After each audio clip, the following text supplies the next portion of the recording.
परम पूज्य प्रमुख स्वामी महाराज विदेश की भूमि पर थे।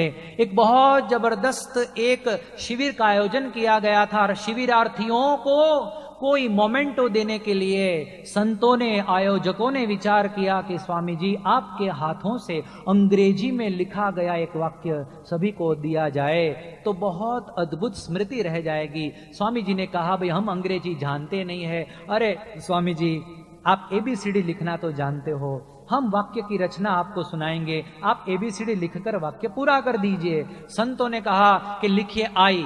स्वामी जी ने लिखा आई, MAMM, ब्रह्म BRAHMA। स्वामी जी ने वो वाक्य पूर्ण कर दिया, संतों को कागज वापस दिया। तो संतों ने कहा अरे स्वामी इसमें तो बहुत बड़ी गलती रह गई है। प्रमुख स्वामी महाराज ने उस समय संतों को आश्चर्य से पूछा कि कौन सी गलती रह गई है। कहा कि अंग्रेजी में व्याकरण की दृष्टि से ऐसा नियम है कि आई चाहे वो वाक्य के प्रारंभ में हो, मध्य में हो या अंत में हो, I has to be always capital. तो प्रमुख स्वामी महाराज हंसने लगे। पूछा कि क्यों हंस रहे हो? स्वामी जी ने कहा कि देखो व्याकरण की दृष्टि से भले आई हमेशा कैपिटल होना चाहिए, किंतु जीवन में तो तुम्हारा आई जितना छोटा रखोगे उतना परम शांति का अनुभव कर पाओगे। प्रमुख स्वामी महाराज ने पूरी जिंदगी अपने आप, अपने अस्तित्व को मिटाकर जीवन जिया है, इसीलिए हमेशा परम सुख का वो अनुभव करते रहे हैं। तो संत हमेशा निर्मानी होकर जीवन जीते हैं। अब्दुल कलाम साहब ने अक्षरधाम देखकर प्रमुख स्वामी महाराज को कहा Swami ji you have done a wonderful work, आपने कमाल कर दिया। प्रमुख स्वामी शर्मिंदा हो गए, मानो बहुत बड़ा अपराध न हो गया हो। उन्होंने कहा कि नहीं नहीं साहब, ये तो भगवान स्वामी नारायण के आशीर्वाद से और हमारे गुरु योगी जी महाराज के संकल्प से हुआ है। हमारे द्वारा तो एक सेका हुआ पापड़ भी नहीं टूटता। तो इस प्रकार से स्वामी ने कहा, लेकिन अब्दुल कलाम साहब ऐसे छोड़ने वाले नहीं थे, वो आग्रह करते रहे, वो स्वामी जी को वारंवार ये मनाते रहे, लेकिन प्रमुख स्वामी महाराज ने अपना आग्रह जारी रखा।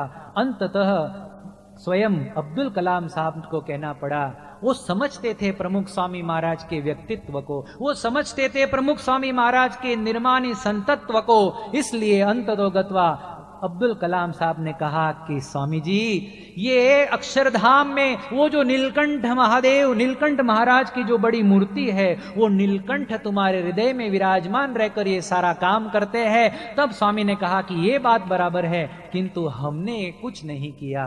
तो इतनी विनम्रता प्रमुख स्वामी महाराज में है, क्योंकि वो कर्तृत्व का भाव कभी अपने माथे पर लेते नहीं है। भगवान ही करता हरता है, हम अपने कर्तृत्व का भाव माथे पर लेते हैं, इसलिए दुखी होते हैं। एक सामान्य कुत्ता भी अरे गांव की गलियों में से पसार होता है, पीछे बैलगाड़ी आती है तो पीछे देख देख कर राजी होता है, सोचता है मन में कि देखो ये बैलगाड़ी को मैं चला रहा हूं। सारमे यस्य भासते यद अहमेव भारम वहामीति। एक कुत्ते जैसे सामान्य प्राणी को भी अपने कर्तृत्व का अभिमान होता है। प्रमुख स्वामी महाराज जैसे बड़े संत ने 1200 मंदिरों का निर्माण किया, 1000 साधुओं को उन्होंने संन्यास्त दीक्षा दी। आज लाखों हरिभक्त उनके नाम से भगवान का भजन करते हैं, लेकिन फिर भी प्रमुख स्वामी महाराज ने कभी ये नहीं कहा कि यदि मैं नहीं होता तो इसमें से कुछ नहीं होता। तो ये उनकी विनम्रता है। करोड़ रुपया बोलना बड़ा आसान है, लेकिन करोड़ रुपये को कमाना बड़ा दुष्कर होता है, और वही करोड़ रुपये को दान में दे देना वो उससे भी कठिन है। लेकिन दान में तो दे भी सकते हो, दान देकर भूल जाना कि मैंने दान दिया है, ये तो बहुत नामुमकिन जैसी बात है। प्रमुख स्वामी महाराज ने इतने अद्भुत कार्य किए, आज महंत स्वामी महाराज इतने अद्भुत कार्य कर रहे हैं, लेकिन तनिक भी मन में ये नहीं मानते कि मैं ये कर रहा हूं। ऐसे निर्माणी संत वही भागवत धर्म के अधिकारी है। तो श्रीमद् भागवत का ये द्वितीय दिन है, द्वितीय दिन की कथा का विराम हम करें उससे पहले ये बात समझ ले कि जीवन में यदि पूर्णता का अनुभव करना है तो हमें अहंकार का त्याग करना चाहिए। गंगा जी के तट पर एक छोटा सा गांव बस रहा था, और उस गांव में कुछ नाविक लोग रहते थे। शिवरात्रि के दिन गंगा मैया को पार लगाकर सामने के छोर पर एक शिवजी का मंदिर था। उस मंदिर में सत्संग करने सब नाविक गए अपनी अपनी नाव में बैठकर। सत्संग करने के पश्चात शिवजी का प्रसाद उन्होंने भांग के रूप में प्राप्त किया और फिर अपनी अपनी नाव में बैठकर हलेसा मारते हुए पुनः घर लौट रहे थे। एक सहज आदत होती है नाव चलाते चलाते भजन गाने की। भगवान मोरी नैया पार लगा देना, अब तक तो निभाया है प्रभु आगे भी निभा लेना। हे दिन बंधु हे दीनानाथ, तेरी दया से सब है सनाथ। भजो नाम हरि नाम सुबह शाम दिन रात। भजनों की श्रृंखला चलती रही, नाव वो चलाते रहे।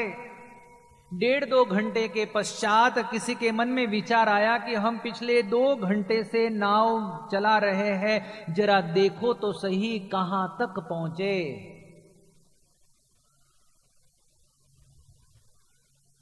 पीछे मुड़कर देखा तब पता चला कि अरे भाई हम तो अभी भी इसी छोर पर लगे हुए हैं।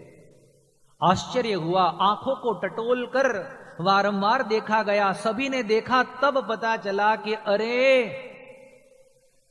ये नाव का जो रस्सा खूंटे से बंधा हुआ था उस रस्से को तो छोड़ना ही भूल गए हैं। रस्से को छोड़े बिना नाव चलाते रहे लेकिन जहां थे वहीं के वहीं रह गए। एक बूढ़ी डोकरी थी, एक माझी, लैंप पोस्ट के नीचे कुछ ढूंढ रही थी। तो तुम्हारे जैसे किसी सदग्रस्त के मन में विचार आया कि माझी की मदद की जाए। उन्होंने उस माझी को कहा, माझी क्या बात है, क्या घूम गया है? माझी ने कहा, बेटे मेरी अंगूठी सोने की थी वो घूम गई है। सदगृहस्थ ने उस माझी को मदद करना शुरू किया। अंगूठी को वो भी ढूंढने लगे। ढूंढते ढूंढते 15-20 मिनट हो गए, फिर भी अंगूठी मिल नहीं पाई। तब उन्होंने पूछा, माझी एग्जैक्टली बताइए कि ये अंगूठी कहां गिरी थी? तब माझी ने कहा कि वो वहां अंधेरे में। अरे तो माझी अंधेरे में वहां गिरी है तो यहां क्यों ढूंढ रहे हो? माझी ने कहा कि यहां रोशनी है इसलिए यहां ढूंढ रही हूं। हम भी जीवन में ऐसा ही करते हैं। सुख और शांति हमारी कहीं और जगह पे है और हम बड़े बड़े मॉलों की रोशनियों में, बड़े पार्टी के चकाचौंध में हम उस सुख और शांति को ढूंढते हैं, किंतु सुख और शांति यहां नहीं मिलती। छोटा सा गांव था, गांव में एक नए सामुदायिक भवन का निर्माण किया था। पूरे गांव वालों को इतना उत्साह था कि वाह भाई वाह, सरकार की ओर से और हमारे प्रयासों से ये सामुदायिक भवन का निर्माण हुआ है।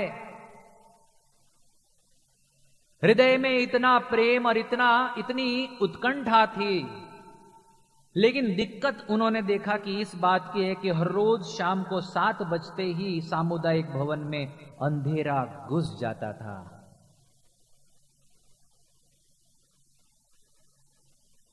गांव वालों ने मिलकर यह निर्णय लिया कि कल कुछ भी हो जाए अंधेरे को सामुदायिक भवन में घुसने नहीं देना है। लठ ले लेकर दोपहर को 2:30 बजे से सब सामुदायिक भवन के चारों ओर बैठ गए।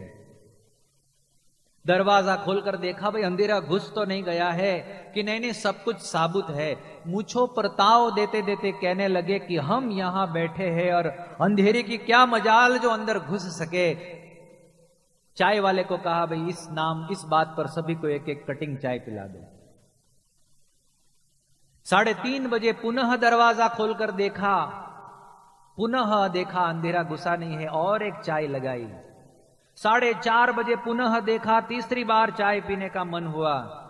5:30 बजे, 6:30 बजे और ज्यों ही 7:15 बजे दरवाजा खोला तो अंधेरा पूरा घुस गया था। सारे के सारे लोग अपना अपना लठ लेकर सामुदायिक भवन में घुसकर अंधेरे को निकालने के लिए लठ को घुमाने लगे, तब किसी की कमर में चोट आई, किसी के घोड़े ने जवाब दे दिया, किसी के सिर फूट गए।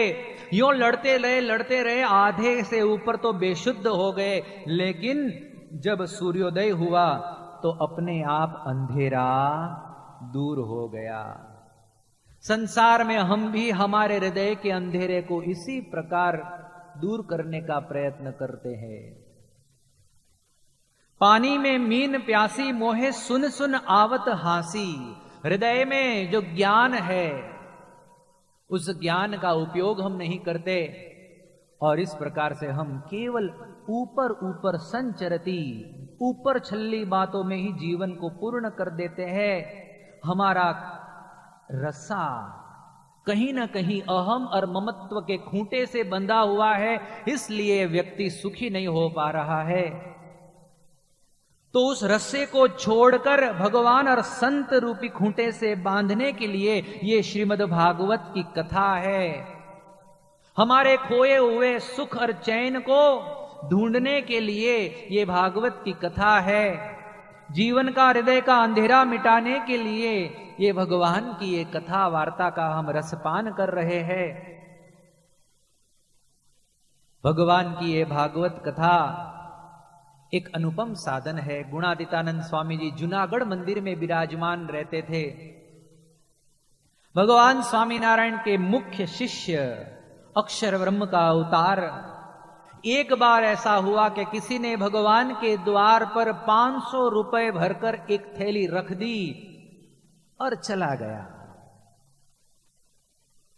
कार्यकर्ताओं ने वो 500 रुपए से भरी हुई थैली स्वामी जी के पास लाकर कहा कि स्वामी जी, आज तो गजब हो गया। जब से मंदिर का निर्माण हुआ है, किसी भक्त ने इतनी बड़ी भेंट, इतना बड़ा दान, वो भी कोई अपेक्षा के बिना भगवान के चरणों में, ठाकुर जी के चरणों में पहली बार चढ़ाया है। ये मैं बात आपको कर रहा हूं, ये घटना 200 साल पहले की घटना है, जब 1 रुपया भी बैलगाड़ी के पहिए जितना बड़ा हुआ करता था। गुणातीतानंद स्वामी, देखो, संत के हृदय में पैसों के प्रति कोई आसक्ति नहीं होती। गुणातीतानंद स्वामी ने उन कार्यकर्ताओं को ये नहीं कहा कि अरे क्या ध्यान रखते हो, इतना बड़ा दानी आदमी हाथ से चला गया।